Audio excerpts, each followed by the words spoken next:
ondoka, pamuone Sauli nilivyomwagiza hakutii. Ni bora kutii kuliko heshima uliyo nayo. Bora kumtii Mungu ni kukubali kutii bila shuruti. Umtii Mungu. Kimtii Mungu utakuwa raia mwema, na hata watoto wako utawafundisha vizuri kukaa kwa amani.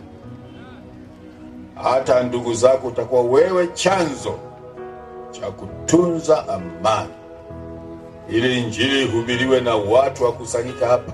Nchi zenye matatizo hapa tusingekaa sasa hivi, tusingekaa. Unasikia huko Kongo ilivyo sasa hivi, watu hata hawatoki nje, hawajui sokoni iko wapi, hawafahamu.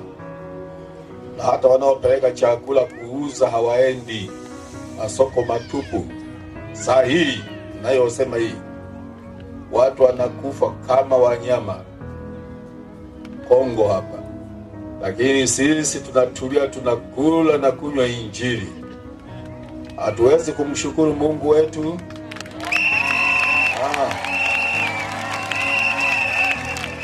Kwa hiyo ndugu zangu, mulinde amani ya nchi yetu. Mimi nina huzuni mno, maana sitaweza kusimama mbele ya watu wangu tena. Sitasimama katika utisho na ukatili wa wakatili. Lakini ikiwa sisi wenyewe tunajilinda, tunaitafuta uhalifu wote, na muhalifu tunamuonya na kutomuunga mkono, akitushauri twende hivi, tufanye hili, tukatae. Ukimkatalia mambo yake yote, naye atarudi nyuma. Siku moja atakuwa raia mwema, na ataulizwa kuokoka, atakubali.